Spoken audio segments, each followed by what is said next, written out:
Welcome in. This is the Husker women's basketball postgame show. Nick Sainert with you, Derek Pearson. Also, DP, hello.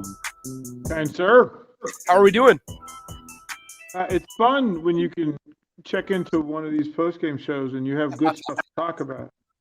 Tell me about it. Yeah, Nebraska wins over Purdue 81-66. They improve to 15 and 4 on the season. 11 games over 500. Amy Williams in her sixth season, and they have a quick turnaround. They play Rutgers on Tuesday night at 7 p.m. at PBA as well, because it's one of those rescheduled games. Yeah, but I don't think they feel bad about it. I mean, No. nobody took much wear and tear tonight. They shared some minutes and split them up and got some folks some opportunities and looks, and then it allows them to continue the momentum. A Rutgers team that they should handle pretty well on Tuesday allows them to build up some time before they have to go face the Marylands and such here a week or two from now. But yeah, to not bury the lead that Allison Widener stepped up in such a huge way. If you're the Big Ten and you're watching this Nebraska team, you're shaking your head a little bit at the idea that you did not count on Markowski being Markowski, and you certainly did not expect Allison Widener to be a force. So it's a statement. Yeah. This is a statement game. Oh, big time. And that's the thing is, when you look ahead at Rutgers before you face, I believe, three straight ranked or after then you face Penn State Thursday, and then you face three straight ranked teams. So they're in the middle of a 4-game homestand right now. But these are some games like Purdue's not a team to scoff at either, because they are a team that took Indiana to the wire. I believe they beat Michigan State, which was a team that Nebraska did not beat in their first conference game. And they came in with a 13-7 record. And they went up against, and I thought that they handled Purdue's big Ricky. I've lost her last name. I just remember her first name is Ricky. She's 6'4". I thought they handled her really, really well in this first half. Yes. Yeah. I thought they handled her well. Allison Widener it's not even a welcome sight anymore, because you can not necessarily count on it, but it's not a surprise when you've realized that they're deeper and that these freshmen continue to step up. Alexis Markowski is 11 of 14 in her last 14 3-point shots. Like it's not like you're able to count on it every single week, but people are starting to realize that this is the team that they are. This is not a hoax. Yeah, it was. You're dead on with Purdue being viable and a great measuring stick to this point. Again, they've been up and down, but at 13-7 in the Big Ten, you're holding your water. The Markowski 3-point game is another box to check when it comes to tournament teams.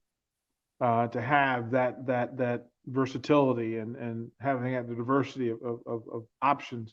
I mean, this is on a night where Ashley Scoggins goes 1 for 8, and it didn't hurt you. Sam Hybe went 3 for 7. It didn't hurt you. I mean, Annika Stewart barely got off the bench, and it didn't hurt you. This is a time where a all Big Ten caliber Izzy Bourne player is coming off the bench and giving you 14 minutes.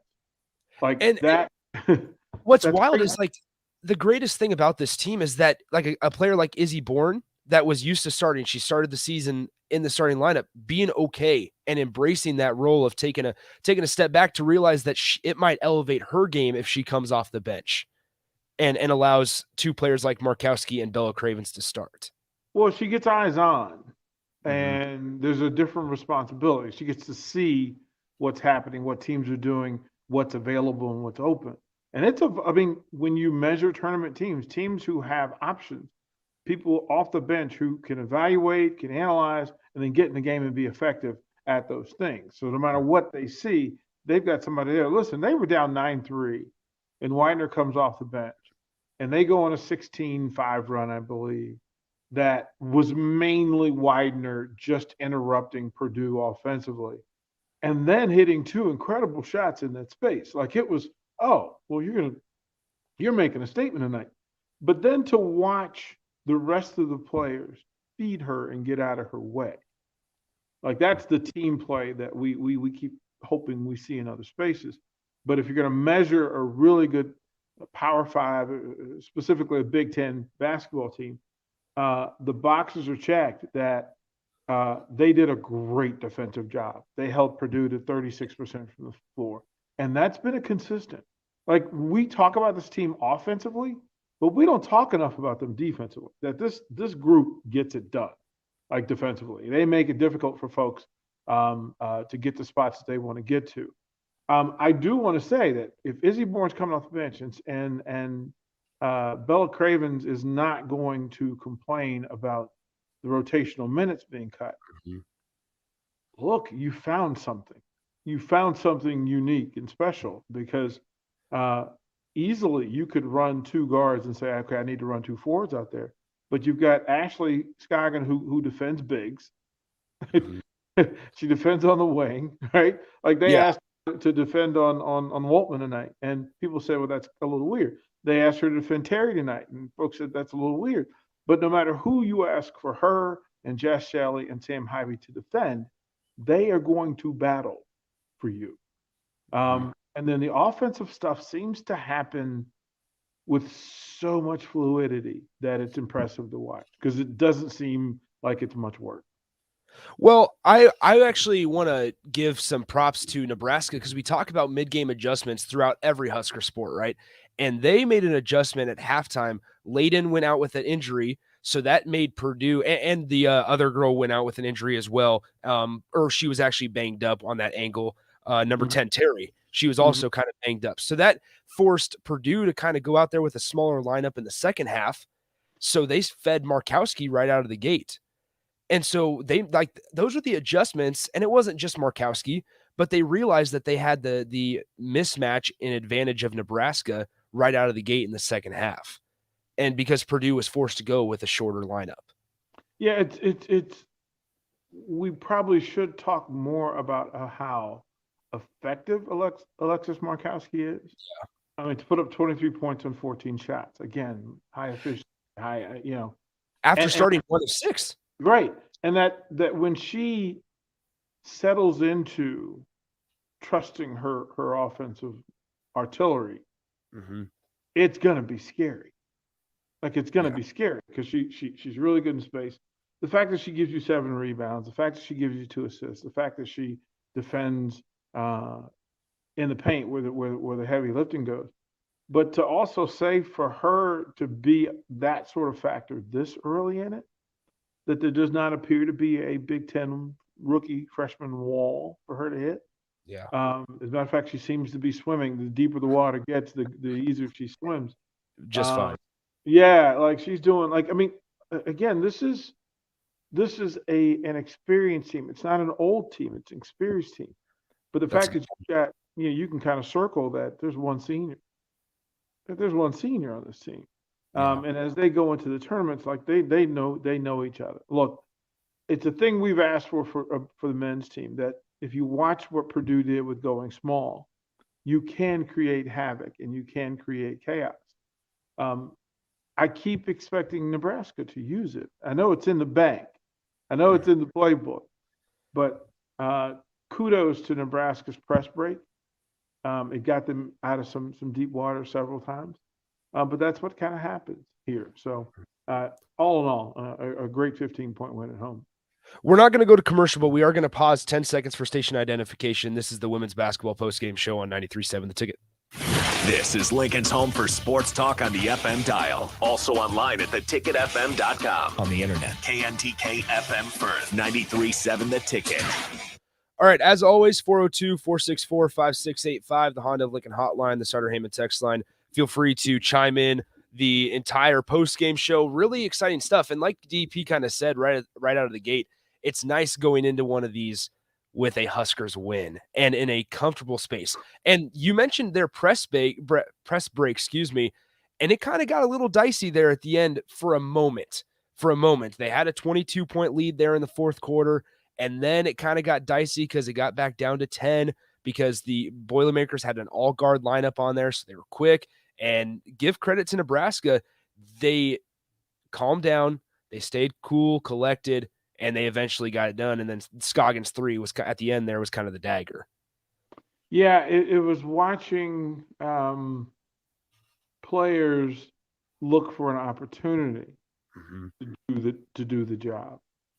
Purdue's press was actually effective. It would have caused problems for most Big Ten basketball teams because they are aggressive in it, they're fluid in it, and they're not limited to protocol. They can adjust on the fly. Like they made 2 adjustments in the press break to go to a three women trap on the ball that, quite frankly, I don't think I've seen in the Big Ten this year amongst the women. Yeah. So the fact that happened and they have that in the bag, I can say we can imagine a whole lot of teams in the Big Ten that'll give problem to and kind of shake things up. But yeah, this is much easier to show up when the Huskers teams actually put some performance out there. It's good. And another small thing in the building to see the men's Huskers teams there. Good point. Supporting the women's basketball team. It was good to see. It means you're getting outside of yourself and you're thinking of others and you're being supportive of that. So that was good to see. For everything else, I will say this: the crowd was a little weird today because I expected a bigger, louder crowd. Do you think some of that had to do with NFL going on? Oh, it absolutely did. And I feel like if the Chiefs would have played at night, it would have been different. But the Chiefs being kind of Lincoln's NFL team somewhat, plus the Nebraska connection. There was a ton of Chiefs gear in the building. Yeah. So I would just tell you that on a whole, it's important to the area and you get it done. But this would have been a great one to have a pretty big, substantial crowd. That would have been. I think so. And they're going to have opportunities here. I know on Valentine's Day, Indiana, who is still currently ranked 6th in the country, comes to town. So like if just looking ahead, and you don't want to count your chickens before they hatch, obviously, but looking ahead, you have a game against Rutgers that you feel confident about. Plus it's in the middle of a homestand when you're playing really, really well. And then you go play Penn State. You're playing pretty well once again. You kind of stack these ones on top of each other. You go on the road, you play at Maryland, I believe, who's 17th in the country. And if you can steal one, there's a way that Nebraska comes back and plays Indiana and Ohio State at home, who are 2 ranked teams, and you're really, really exciting and drawing a lot of Husker fans when you're kind of the program right now that's doing the best. I thought that Indiana was the best coach, best prepared, most effective team in the Big Ten. Mm-hmm. I thought that Maryland is the most gifted women's team in the Big Ten. Okay. Right? Like their players can get into space, can create opportunities, also high basketball IQ. But you're right. I think Nebraska steals one of those. And I'm only saying steal because we're still at the iffy part of the expectation. Like we want to believe this is that good. I think they could steal it just because of the way they play. But yeah, it's a nice run. I mean, think about it. You get a win. You're down 15-4. That's not easy to do, even if you're playing the local YMCA's. That's not easy to do. You get another win, puts you at 16-4. You're winning 80% of your games. Guess what? You're a top 25 team. You're a top 20 team, and then you can get back into the basics of that thing. But they have everything they need. It's a question of whether the button's pushed on time. That's a good point. I want to talk about Alexis Markowski because I was thinking about something on the way over to the studio today after being at PBA. I'm curious from your vantage point, why is she having so much success just overall? Like from 3, she gets a lot of open looks. I don't know if it's because defenders have to decide whether or not they want to follow her out to the perimeter because she sets a lot of screens right up at the top of the key, and then get caught because they're 8 feet away, and she decides to pick and pop. And so is that a big reason? It's everything. First of all, I mean, she is a skilled offensive assassin. Mm-hmm. She's skilled. Post players are made from the floor up. So her footwork, because of the work with her dad and with her sister, that work, she's well trained with her footwork. Then her base is solid. She's always trying to gain advantage from the hips down, right? Bend to the knee, swivel of the hip, being able to get it to turn a corner. Her core is always good, so they can't force her off her spot. When her hands are working at a level of 8 to 10, she's unstoppable. When her hands are working, she's 8 out of 10 stars, and that's really difficult to defend in the Big Ten. As big teams are finding out that if she catches and gets off the floor in one collective, then her touch is good. If she has to gather and break down that core and footwork, then she struggles a little bit because she tries to finesse it. She doesn't have to finesse it. She could just be strong, shoot her shot, and it'll go down for her. So again, you don't go 8 for 14 and 3 of 3 in the Big Ten. You just don't do it. Freshmen don't do it. Well, you got a legitimate one here. The spacing is good for her. The system is good for her. And her teammates are feeding her along the way, and they're playing to it. I mean, again, Jack Shelley gave you 8 points, 7 rebounds, 6 assists. Like, look, we're just going to stat stuff along the way, and then somebody will make the play was necessary because they've got 8 players who can be playmakers at any time this year. Well, and I think one thing that we don't talk about Alexis Markowski enough about is the discipline on defense. Like I thought about like today when she was going up against the 6'4" Waltman, and who has a little bit of a size advantage on her, maybe a little more athletic or quicker. Maybe that's a better word. Maybe a little more quicker than Alexis Markowski. But right out of the gate, she did not foul. Like the discipline to play defense down low in the block or on the block in the physical Big Ten conference. Like that's something that I feel like more people need to talk about because once again, a true freshman being disciplined and being out there for however many minutes, 20, 30 minutes, some nights, that's something that needs to be talked about a little bit more, in my opinion. Well, I mean, think about it this way: that Markowski, Widener, Moriarty, Coley is still a freshman. That you're getting those double-figure minutes from them in season, in the grind, in the time where the grind is happening. So that's happening, and then look, another part of the thing: the gap between other teams and Nebraska in shooting threes is remarkable. Look, they shot 55% from 3. They shot 50 from the floor. They actually shot better from 3 than they did from the floor. That's crazy talk. And Purdue shot 36% from the field, 32 from beyond the arc. There's a lot to be said. Purdue also, they weren't good at the free throw line. They were 6 of 13, which removes some of the sting. I know this team wants to shoot 80% from the free throw line.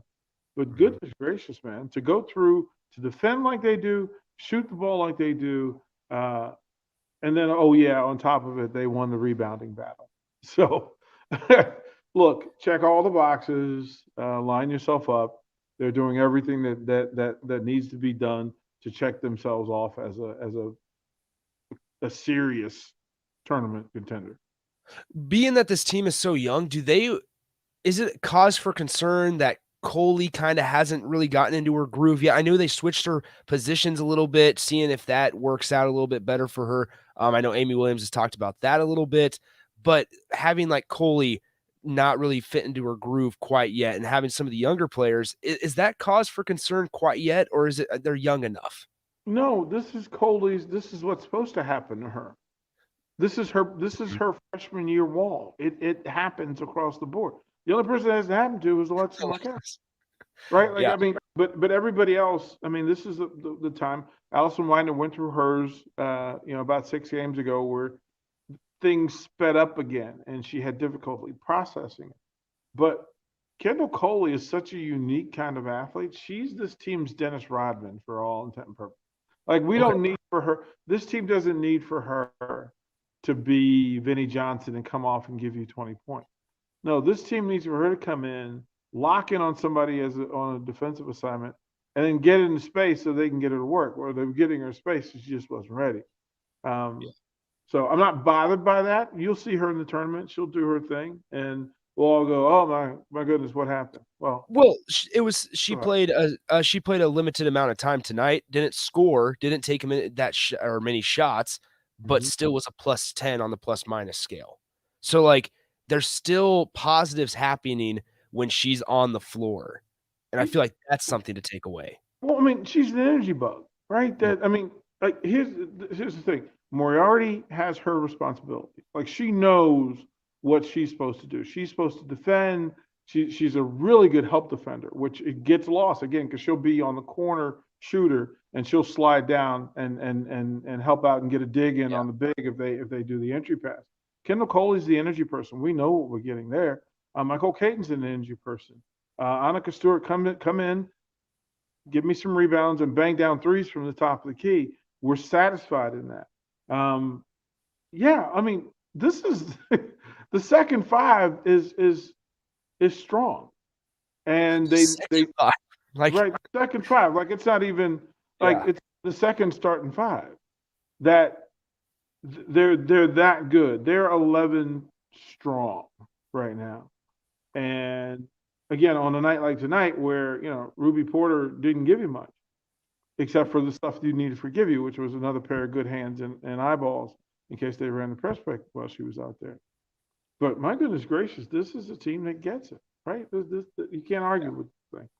What a luxury for Coach Williams to have that she can make big group substitutions to limit wear and tear, I guess is a good enough word, but just fatigue when you're in the middle of a stretch here where they're going to play a game in 2 days and then in 4 days and then on the following Sunday, like in close proximity to each other.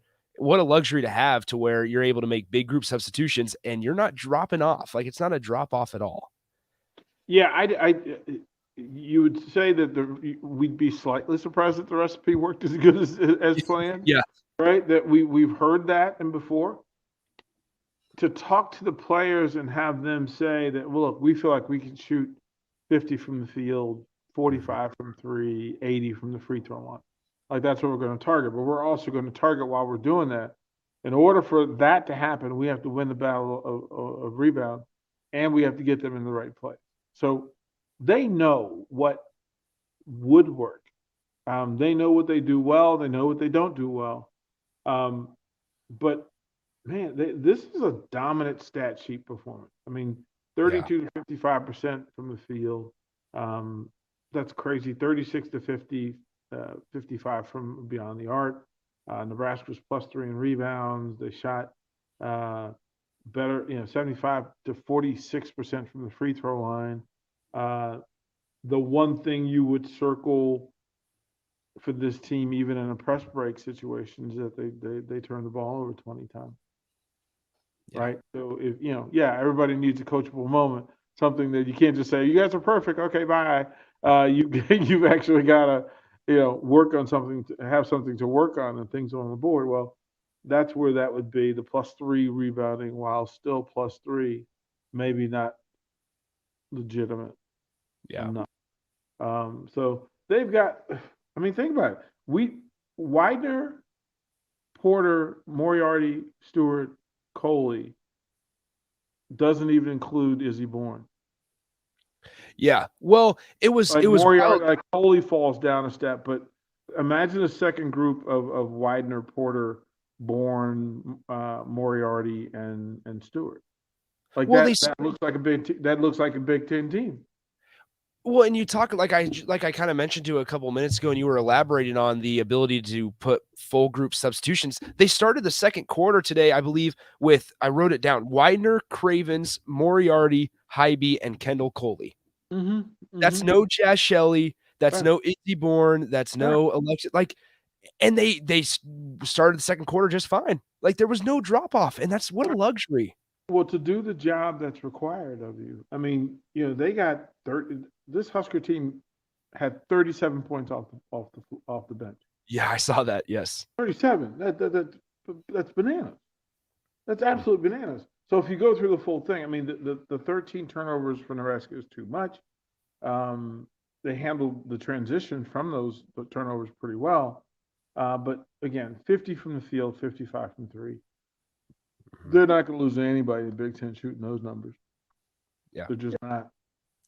Awesome. All right. This is the Nebraska Women's Basketball Postgame Show. DP, we will let you go. Appreciate the time as always, sir. Have a great rest of your Sunday. Enjoy the football. That's what we're doing. All right. We'll talk to you tomorrow. That is Derek Pearson. I will be hanging out with you guys for another 25 minutes or so as we take you through. When we come back from commercial, we will go through the stat sheet. We'll talk about some players that are right to mention. We'll dive through all that. We'll get into the nitty-gritty stat line from Nebraska's win over the Boilermakers of Purdue. 402-464-5685. Feel free to chime in the rest of the postgame show. But right now, we're going to head to break. This is the Women's Basketball Postgame Show after a Husker victory on 93.7 The Ticket and theticketfm.com. Rosie's Sports Bar and Grill has 2 Lincoln locations that are great for any occasion. If you're downtown for a basketball game or a concert, stop by their newest spot at 10th and P. Don't forget to check out their social media pages to learn about any concerts on stage at Rosie's. If you want to avoid a busy downtown scene, head over to the original Rosie's just south of 14th and Highway 2 for a feeling of your local hometown bar. There's plenty of TVs at both places and great food and drink. What are you waiting for? Rosie's Sports Bar and Grill at 10th and P and on South 14th Street. Action Plumbing, Heating, Air, and Electric ensures our home and office HVAC systems run smoothly throughout the year to provide maximum comfort and convenience. Routine maintenance reduced our operating costs just by improving the efficiency of our unit. Consider a maintenance agreement to ensure you too receive priority for services and scheduling. This helps meet manufacturer warranty requirements. Action delivers honest quality services we can count on. To learn more, visit actionlincoln.com. 1 in 3 adults has prediabetes. 1 in 3. That means it could be you, your football buddy, your football buddy, or you, your best man, your worst man, you, your dog walker, your cat jogger. While 1 in 3 adults has prediabetes, with early diagnosis, prediabetes can be reversed. Take the risk test at doihaveprediabetes.org. That's doihaveprediabetes.org. Wait, did they just say 1 in 3 adults has prediabetes? That's 33.33333% of adults. That means it could be me, my boss, or my boss's boss, or me, my favorite sister, or my other sister. That's 7 members of my 21-person romantic book club. Wait, the 1 in 3 could be me, my karaoke partner Carol, or my karaoke enemy Jeff. I'm going to take the risk test at doihaveprediabetes.org. Brought to you by the Ad Council and its Prediabetes Awareness Partners. Shopping for insurance can be a tedious and frustrating task, but the agents at Brokers Insurance Agency will do the work for you. They have partnered with over 20 of the best insurance carriers in the nation, which allows them to do the shopping all for you. Whether you're looking for business insurance or employee benefits for your company, or you're looking to save money on your home and auto insurance, Brokers Insurance Agency has the agents and solutions to help meet your goals. Call 402-420-5353 or email staff at brokersinsurancene.com. Gaina Trucking is hiring CDL Class A and B drivers. Gaina Trucking guarantees a 40-hour work week year-round, and their strong team culture makes it not a job, but a career. Gaina Trucking offers health, vision, and dental insurance, 401k with company match, an employee assistance program, and other bonus programs. Build a better career today with great team culture at Gaina Trucking. Learn more and apply today at gainatrucking.com. If you came across someone struggling with hunger, how would you recognize them? By their clothes, their age, the way they speak? Would you notice a 16-year-old boy who got his first job, not for extra spending money, but to help feed his little sisters? Or a mother who's in between jobs and sometimes goes to bed hungry so her kids can have dinner? Or a 14-year-old girl who signs up to every after-school activity, not to make friends, but just to get something to eat? Or a retiree who fell ill and had to choose between getting medicine or groceries. I am the 1 in 8 Americans who struggle with hunger. People you pass by every day but never knew were hungry. I am hungered in America. Hunger can be hard to recognize. Learn why at IamHungerInAmerica.org. Brought to you by Feeding America, 200 Food Banks Strong, and the Ad Council. As an 18-year-old, I let my mistakes kind of take over my life. I was 0.5 credits away from completing high school, and I didn't do it. 10 years later, at age 28, Jackie finished her high school diploma. When I found out that I was pregnant, I know that I had to do something for myself if I wanted to make her a better person and provide a better life for her. My family never stopped pushing for me to be better because they knew what I could become and who I could become as a person. My support team is amazing. The educational director, my sister, and even my 7-year-old daughter has just been more than the support that I could ask for. I've been given an opportunity, and I'm just thankful for it. No one gets a diploma alone. If you're thinking of finishing your high school diploma, you have help. Find free adult education classes near you at finishyourdiploma.org. That's finishyourdiploma.org. Brought to you by the Dollar General Literacy Foundation and the Ad Council. Landmark Implement, your local John Deere dealership, is hosting their annual sprayer clinic at the Buffalo County Fairgrounds in Kearney, Nebraska, February 2nd and 3rd. Landmark Sprayer Clinic offers expansive equipment and technology training on different models of John Deere and Hagie sprayers. Learn about the newest technology, machine maintenance, spray tip selection, and more. We'll be offering free dicamba certification. Join us February 2nd and 3rd in Kearney. RSVP by calling your local Landmark location or at landmarkimp.com/events.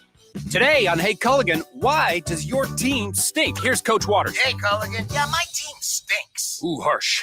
No. I mean, they stink. They won't hit the showers because it makes their skin all dry and itchy. Coach, it sounds like your guys have been hit hard by hard water. You kidding me? Hard water? Yep, so let's call an audible in the form of one Culligan Smart High Efficiency Water Softener to get the smooth back in their skin and the stink out of your team. Okay, Culligan, I'm putting you in. Coach, we're already on the way. Go to CulliganLincoln.com and schedule your free water test today.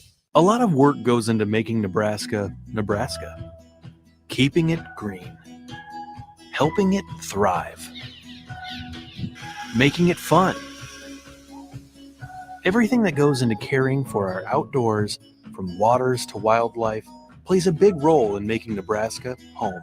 Learn how we help conserve our state's natural resources at outdoornebraska.org. Paid for by Nebraska Game and Parks. Aired with the Nebraska Broadcasters Association and this station. Now back to the Husker women's basketball postgame show on 93.7 The Ticket. All right, so before we dive back into Husker women's basketball stuff, because there's plenty to talk about, 81-66 win over Purdue this afternoon. So a couple crazy things going on right now in the sports world. The Bengals have come back, I guess, to tie it up. I was watching the score in PBA, and it was 21-3 at one point. So Bengals come back, tie it up, 21 apiece. The Chiefs just picked off Joe Burrow, I believe L'Jarius Sneed, Louisiana Tech product, just picked off Joe Burrow. So that's one thing that I wanted to mention before we talk Husker women's basketball. But number two, Husker women's volleyball. Husker volleyball gets a big transfer portal addition from Penn State middle blocker Caitlin Horde. So why is this so big? So Horde actually she visited in, I believe, Thursday for Nebraska women's basketball game. I believe I spotted her sitting behind Nebraska's bench. But let me just run you through. This is off of Penn State's volleyball site. So you're saying, why is she transferring? Their coach retired, so that's probably why she wanted to look for a new home. So let me just read you her career notes. Once again, Caitlin Horde, 6'4", middle blocker, is transferring to Nebraska to play volleyball. This is what her career notes and records say from the Penn State site. Won 3 All-American awards, making the first team All-American team in 2019, third team in 2020, and honorable mention in 2018. She was named to the All-Northeast Region team 3 times in 2018, 2019, and 2020. She's 3-time All-Big Ten honors, making the first team in 2019 and 2020, and the second team in 2018. She made the Big Ten All-Freshman team in 2018. She's earned 3 academic All-Big Ten honors. She's been Big Ten Player of the Week multiple times and a 1-time Big Ten Freshman of the Week as well. So Caitlin Horde is heading to Lincoln. So transfer addition from Penn State to Nebraska. Big get for John Cook, Jalen Reyes, and that staff. Like they need more talent, right? Return to Omaha is on this year, and folks are already counting it down. But that's not the only women's program that is doing well. I just got tweeted at that said the Husker women's athletics continue just to raise the bar, and that can't be any more in the right. Husker women's basketball, they get an 81-66 win against Purdue today at PBA in front of a decent crowd. DP and I kind of talked about it a little bit. They didn't have as big of a crowd as they normally would on Sundays, just probably because the football games that's going on right now, and Chiefs fans and Bengals fans are in for a doozy right now, tied 21 apiece. But the crowd was still alive. And one thing that I've also mentioned that I really like about women's basketball and how they kind of incorporate a lot of younger girls is that they invite schools and they invite select basketball teams, AAU teams to come. And a lot of times in the non-conference slate of the season, they'll have schools from smaller towns in Nebraska. They'll take busloads of kids and come to PBA. I mean, that's how the first day that PBA was open, Nebraska women's basketball played UCLA at like 11 a.m. and men's played played Florida Gulf Coast at night. But it was PBA's first game, and my school went to PBA, and that was like the coolest like field trip, right, that I could think of at that time. So I think that's really cool because you're able to incorporate the younger generation into Nebraska women's basketball, and it makes it even better when they are 15-4 for 11 games above 500 now. So let's run through some of the stat lines. We're only going to be on the air for another 15 minutes or so as we navigate this Sunday afternoon and enjoy the rest of our weekend. So once again, Alexis Markowski, the freshman phenom, leads Nebraska with 23 points. She shoots 8 of 14 after starting the game 1 of 6. And I remember sitting up there at PBA this afternoon and being like, okay, she's just going to have an off day. Like I talked to DP about it. There's still that discipline on defense down low, working on the 6'4" postman of Ricky Woltman of Purdue. But it's more of, all right, she's just going to play some disciplined defense. She's still going to do her job on defense. It's going to be all good. Just a little struggling for shooting offensively for Alexis Markowski. Well, I was wrong. She came out second half, played extremely well. In the second half, she was 7 of 8 from the floor, 2 of 2 from deep, 4 of 6 from the free throw line. She scored 20 points alone in the second half in just 14 minutes of play. So really, really strong performance. And I mentioned just overall the discipline for Alexis Markowski, only 2 personal fouls in this game. And this was a game where with the Purdue Boilermakers leading scorer, Layden out, Madison Layden, she went out, midway through the first half or so with a leg injury. Give credit to Amy Williams and company. They made a adjustment at halftime in the locker room. They knew Purdue was going to have a shorter lineup out there with her and with Layden and Terry not 100%. Layden didn't play in the second half at all. Terry played a little bit. And give credit, they fed Alexis Markowski right out of the gate. Obviously, she had a really big second half, shooting 7 of 8 from the field and dropping 20 in the 2 quarters, the third and fourth quarter as well combined. So really, really impressive performance. Once again, it seems like we're having the same story all over again, but this time it's not like Husker football. It's for a good reason. Same story all over again. Alexis Markowski, once again, 23 points, 8 of 14 shooting, really big second half, 7 of 8 from the field in quarters 3 and 4. All right, so next through it, Izzy Bourne, we've mentioned it before, coming off the bench nowadays. She comes off the bench and she plays a pretty big role. She's able to sit back and, as DP kind of said, watch it a little bit and kind of watch how things develop before her own eyes. And when they are sitting on the bench and Bella Cravens is kind of the starter now, and with Alexis Markowski, those 2 players are out there, and it actually might open up some opportunities for Izzy Bourne, whether she's playing the second team of their opponent, whoever they're playing, if she's matching up with them. And it's not a slight at Izzy at all. I don't think Amy Williams is intending this to be a slight for Izzy Bourne at all. I mean, DP and I talked about it, that Nebraska is so deep. They're like 10 or 11 players deep that they're able to put a whole team out there and there's no drop off. Like, they're doing just fine. And so that's a big luxury for Amy Williams, Chuck Love, and their staff, because they're able to put out sophomore Izzy Bourne halfway through the first quarter, or even halfway through the third quarter out of the locker room, and it's like having a starter out there because she started, she has the experience, and she played really well today. 14 points, 6 of 8 shooting. She hit her 1 3-point attempt that she took today, added 6 boards in 19 minutes off the bench. So really good performance from Izzy Bourne. One person I want to mention, make sure we talk about, another true freshman, Allison Widener from small town Nebraska, shot 5 of 7 from the field today, 1 of 2 from deep, 3 of 3 from the free throw line. And normally Allison Widener is more of the come in, be pesky on defense, and just make the defense work for everything. And today it was that, and she gave them offense, which was really, really exciting to see, because you talk about the youth of this team, and it's Markowski, Widener, Moriarty's a freshman, Ani Stewart's there as well. Kendall Coley was part of the team last year, halfway through the season or whatever, and she was supposed to be a senior in high school at the time last season. Well, it's kind of crazy to think that Widener and Markowski led the team today.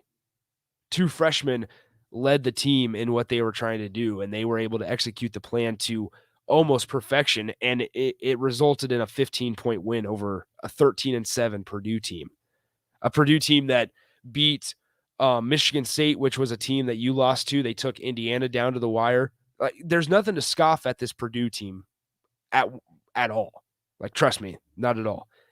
And once again, you're used to players like Jazz Shelley, Ashley Scoggin, kind of playing the bigger roles in the games. But like on days like today, where Jazz Shelley only adds 8 points, I say only, but then she does what she does so well, and that's all the little things. And when she's not scoring the basketball, it's still helping out her team, finding her teammates open shots or better looks than what she's passed up.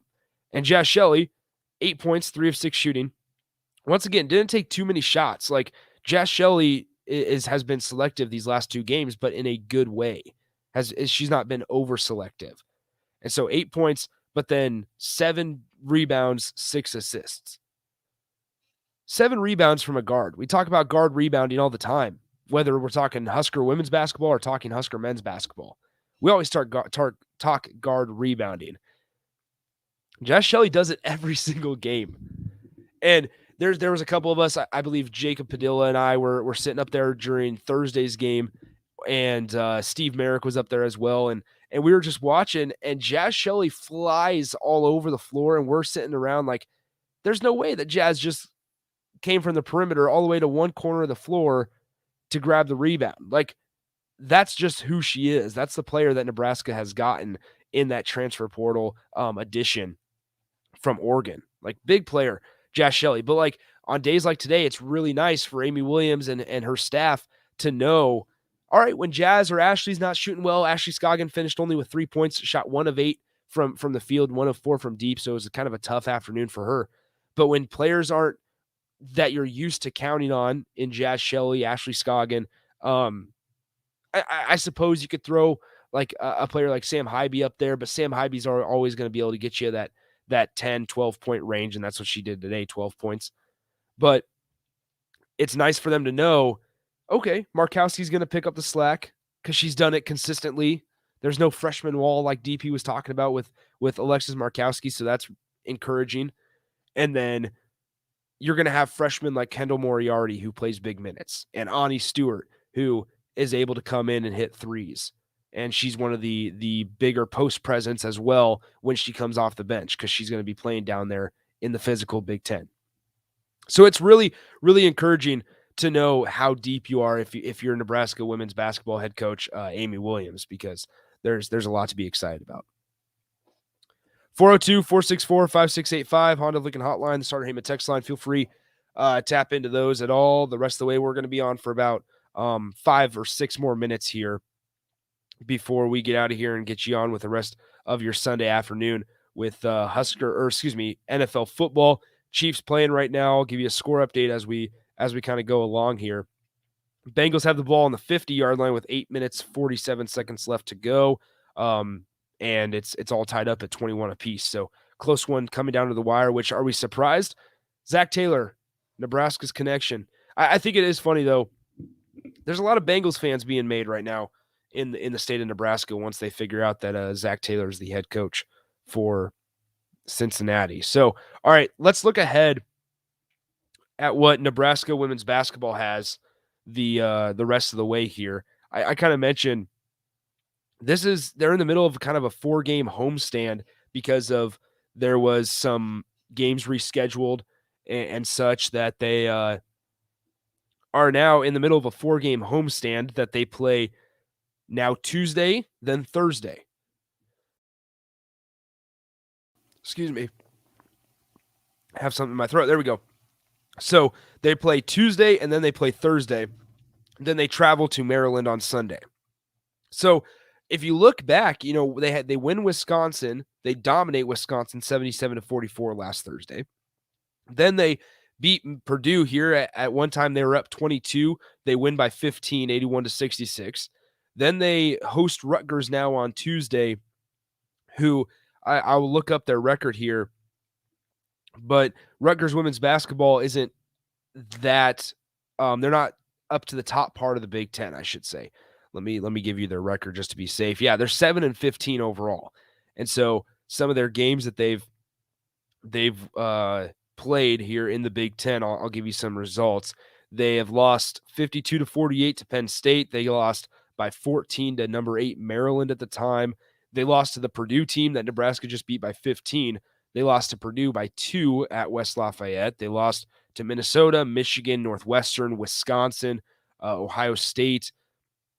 They are winless in the Big Ten. So they've played 1, 2, 3, 4, 5, 6, 7, 8, 9, 10, 11. They are 0-11 in the Big Ten Conference. Rutgers is. So you feel like if you're Nebraska, you feel pretty good about your possibilities to win that one on Tuesday against Rutgers. Then you play Penn State. That it's red out night, I believe. And so it's red out for Penn State, 7 p.m. on Thursday. You feel good about that. Penn State's not the Penn State of old anymore. So you think, okay, you could get 4 wins in a row here in this 4-game homestand before you have to go back onto the road. And then you play Maryland, Ohio State, Illinois, 3 games on the road before you come back, and it's a big one against number 6 Indiana at home on February 14th, Valentine's Day. It's a Monday night, 6 p.m. So if you're looking ahead for these next couple games, if you're Nebraska and Amy Williams, you want to get these games that you're facing right now, because it does not get easy in terms of schedule for you guys. So let's we have about a minute left here. But once again, Nebraska sits 15-4 overall. They played Purdue today. They win 81-65, improve 15-4 overall, and you feel good about the next 2. So you hope that they can end and head into Maryland on Sunday 17-4. Think about that. Husker women's basketball 17-4, the best start for Huskers women's basketball since 2009-2010. Connie Yori was the coach.